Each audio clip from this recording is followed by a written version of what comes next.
Contract ఉద్యోగులతో పాటు out sourcing ఏజెన్సీలో పనిచేస్తున్న ఉద్యోగులను ప్రభుత్వం రెగ్యులర్ చేస్తున్న విషయం తెలిసిందే. సర్వశిక్ష అభియాన్లో పనిచేస్తున్న ఉద్యోగుల పరిస్థితి ఇందుకు భిన్నంగా ఉంది. వారిని రెగ్యులర్ చేసేది పోయి కాంట్రాక్టు ఉద్యోగులను అవుట్ సోర్సింగ్ ఉద్యోగులను పక్కన పెట్టే పరిస్థితి ఎదురవుతోంది. Sarva Shiksha Abhiyan contract out sourcing ఉద్యోగుల సమస్యలపై ఐబీసీ ప్రత్యేక కథనం. ప్రభుత్వ పాఠశాలల్లో మౌలిక వసతులు కల్పించడం కోసం ప్రభుత్వం సర్వశిక్ష అభియాన్ ఏర్పాటు చేసింది. నాటి నుండి నేటి వరకు సర్వశిక్ష అభియాన్ ద్వారా జిల్లాలోని అనేక ప్రభుత్వ పాఠశాలలకు స్వంత భవనాలు నిర్వహించడంతో పాటు మౌలిక వసతులు కల్పించడమే కాకుండా మరుగుదొడ్ల నిర్మాణం, ప్రహరీ గోడలు నిర్మించడం జరిగింది. ఈ కార్యక్రమాలలో భాగంగా పనిభారం పేరుతో సర్వశిక్ష అభియాన్లో వివిధ భాగాల క్రింద కాంట్రాక్ట్ అవుట్సోర్సింగ్ ఉద్యోగుల నియామకం చేసుకున్నారు.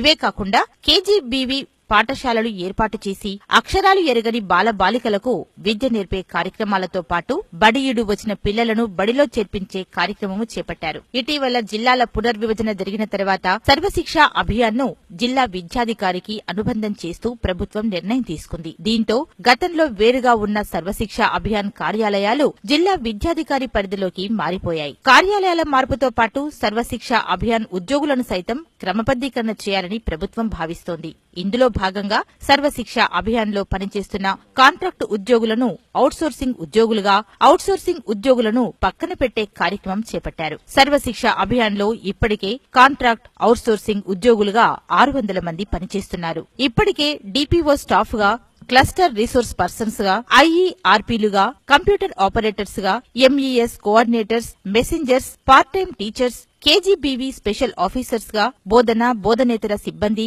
మరియు అసిస్టెంట్ ఇంజనీర్స్ గా వివిధ విభాగాలలో పనిచేస్తూ విద్యాభివృద్ధికి కృషి చేస్తున్నారు. ప్రభుత్వం నిర్ణయం ద్వారా వీరి పరిస్థితి అగమ్యగోచరంగా తయారు కానుంది. గతంలో కాంట్రాక్టు ఉద్యోగులందరినీ క్రమబద్దీకరిస్తామని ఎన్నికలకు ముందు కేసీఆర్ చెప్పడంతో సర్వశిక్ష అభియాన్ లో కాంట్రాక్ట్ అవుట్సోర్సింగ్ ద్వారా పనిచేస్తున్న ఉద్యోగులంతా అతి తక్కువ వేతనాలతో పనిచేస్తూ ఏనాటికైనా రెగ్యులర్ కాకపోతామా అనే ఆశతో ఉన్నారు. విద్యుత్ సంస్థలో కాంట్రాక్ట్ అవుట్సోర్సింగ్ ఉద్యోగులను రెగ్యులర్ చేస్తామని ఇటీవల ప్రకటించడంతో వీరిలో మరింత ఆశలు చిగురించాయి. కానీ కాంట్రాక్టు ఉద్యోగులనే అవుట్సోర్సింగ్ ఉద్యోగులుగా మార్చాలనే ప్రభుత్వ నిర్ణయంతో వీరిలో ఆశలు సన్నగిల్లి ఆందోళనకు సిద్దమవుతున్నారు.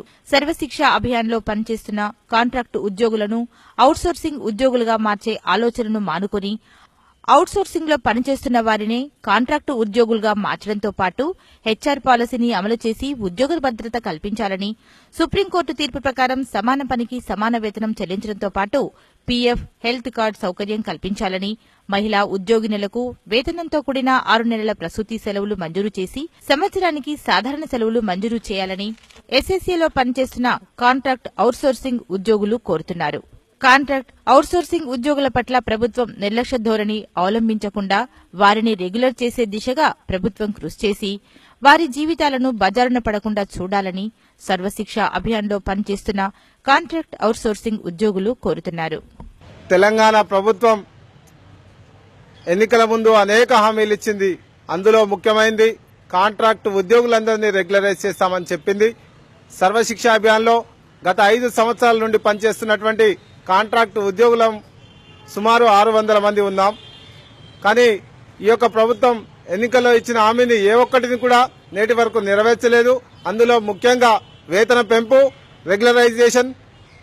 ఈ యొక్క ప్రభుత్వం సర్వశిక్ష అభియాన్లో పనిచేస్తున్నటువంటి కాంట్రాక్టు ఉద్యోగులందరినీ వాళ్ళు ఇచ్చిన మాట ప్రకారం రెగ్యులరైజ్ చేయాలని, కనీసం హెచ్ఆర్ పాలసీ అమలు చేసి వెంటనే ఉద్యోగ భద్రత కల్పించాలని, అదేవిధంగా సుప్రీంకోర్టు ఏదైతే తీర్పిచ్చిందో సమాన పనికి సమాన వేతనం అని చెప్పేసి ప్రభుత్వ ఉద్యోగికి ఏ విధంగా అయితే వేతనం ఇస్తున్నారో అదేవిధంగా కాంట్రాక్టు ఉద్యోగికి కూడా వేతనం చెల్లించాలని చెప్పేసి, పని చేయడంలో తేడా లేనప్పుడు వేతనంలో విషయంలో కూడా తేడా ఉండకూడదు అని చెప్పి సుప్రీంకోర్టు ఏదైతే ఇచ్చిందో ఆ తీర్పును అమలు చేయాలని, కాంట్రాక్టు ఉద్యోగులందరికీ సమాన పనికి సమాన వేతనం ఇవ్వాలని చెప్పేసి డిమాండ్ చేస్తా ఉన్నాం.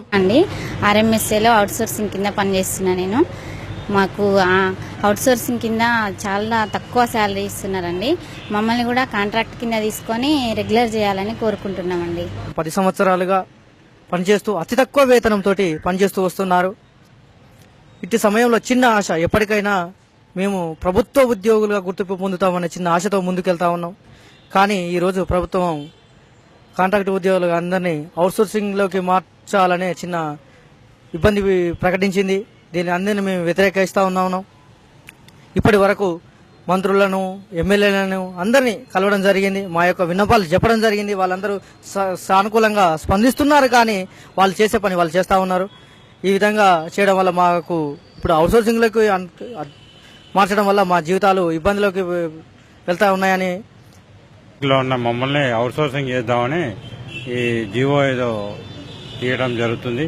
అది నిలిపివేయాలని మా యొక్క కోరిక. ఎందుకంటే కాంట్రాక్ట్ బేసిక్ ఉన్న వాళ్ళని కేసీఆర్ గారు, మన సీఎం గారు పర్మనెంట్ చేయడం అనేది హామీ ఇచ్చిండు. మళ్ళీ మేము అవుట్సోర్సింగ్లో వెళ్ళిపోయినాం అనుకో, మళ్ళీ దానికి ఇబ్బంది జరుగుతాయని మా యొక్క ఉద్దేశం.